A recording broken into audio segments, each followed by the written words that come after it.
Mais uma reflexão, um tempo para conhecermos a vontade de Deus através das Escrituras. Bem-vindo a mais esta reflexão.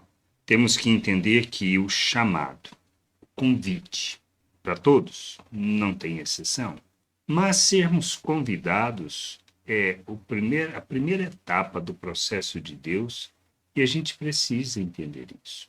Agora, embora seja algo que Deus nos conceda pela graça, por meio do que Cristo fez, isso não quer dizer que não tenha um preço no sentido do que nós devemos fazer. Não requer de nós fazermos qualquer coisa que seja, mas se entendermos a necessidade do arrependimento, de nos submetermos à vontade de Deus, se achamos que é simplesmente uma questão de salvação pela graça, reconheço Jesus como meu Senhor e meu Salvador, passo a adotar algumas práticas religiosas e isto é suficiente, estou equivocado, pois não é disto que fala as Escrituras. A gente precisa ter um entendimento claro acerca disso. Precisamos conhecer as Escrituras, precisamos ler, precisamos meditar, precisamos buscar o conhecimento, o entendimento da vontade de Deus para que a gente ande na sua vontade. Jesus contando uma história acerca do convite, acerca do reino de Deus, e que alguns que eram dignos, ou seja, os merecedores daquilo, recusaram o convite. E aí isto foi estendido para todos, todas as pessoas, de todas as classes sociais, de todas as nações. E aí então temos a situação na festa, que diz assim em Mateus 22, 11 a 14.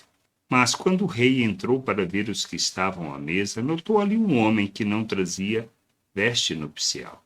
E perguntou-lhe: amigo, como você entrou aqui sem veste nupcial? Ele emudeceu. Então o rei ordenou aos serventes: amarrem os pés e as mãos dele e atirem-no para fora nas trevas. Ali haverá choro e ranger de dentes, porque muitos são chamados, mas poucos os escolhidos. Como isso se insere no contexto do reino de Deus, no chamado, na oferta que Deus faz pela graça, e isto por meio de Cristo Jesus? Primeiro, a gente precisa entender a obra de Cristo em nosso favor e o que de fato está acontecendo. Na oferta de Cristo, ele morreu por nós. Na sua morte, recebemos o perdão. Na ressurreição, a justificação.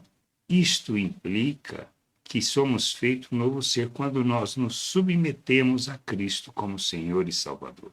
Nós somos feito um novo ser, uma nova criatura, um ser espiritual. Nós recebemos da natureza de Deus, da vida de Deus. Nós somos feitos à imagem de Cristo.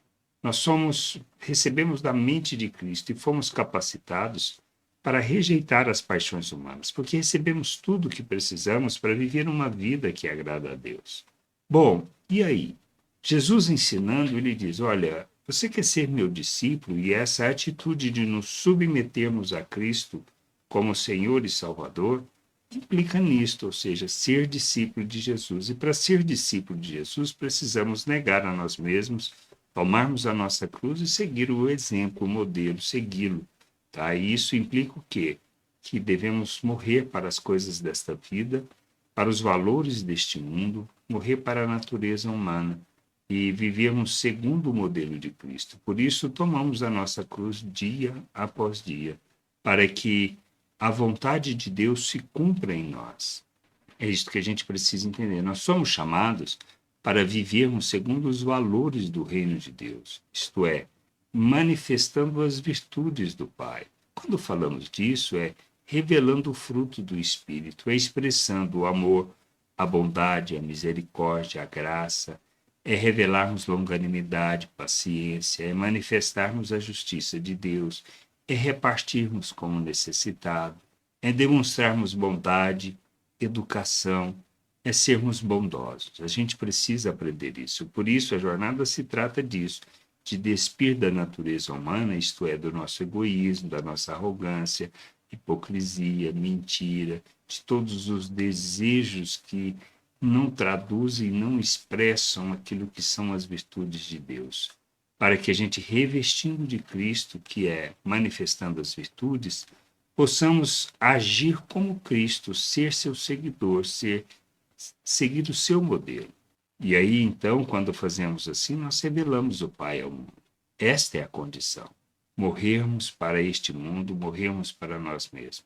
Não vivermos segundo o que queremos nem o que desejamos, pois não se trata da nossa vontade, do nosso querer, dos nossos desejos da carne, mas de expressarmos, revelarmos o nosso Deus. Não é para sermos arrogantes, hipócritas, mentirosos, mas para manifestarmos a realidade do reino. É isso que a gente precisa entender. Esta é a condição. Quando ele fala que aquela pessoa não estava adequada, ou seja, vestindo, na realidade está tratando disso. A gente pode ser hipócrita no sentido de aparentar o que não é. Podemos enganar as pessoas, mas nós não enganamos Deus. É isso que a gente precisa entender. Então, fundamental é entendermos justamente qual é essa oferta, crescer nisso. Pois Jesus disse que o jugo dele é suave, é leve, tá? O fardo é leve. A gente pegar deste fardo, pegar do jugo, se submeter a esse jugo, é que nos levará não só ao entendimento, ao conhecimento, mas à compreensão da vontade de Deus e agirmos desta maneira, da maneira de Cristo, sendo seus imitadores. Porque quando nós imitamos a Cristo, é que nós revelamos o Pai no mundo. E é esse o nosso chamado, sermos luz no mundo. Então, as obras das trevas, que são justamente as nossas atitudes da carne, a maldade humana, não é para ser revelado, não é para ser manifesto através das nossas vidas, mas aquilo que expressa Deus. Jesus disse que nos dava um novo mandamento, que é para amarmos uns aos outros como Ele amou.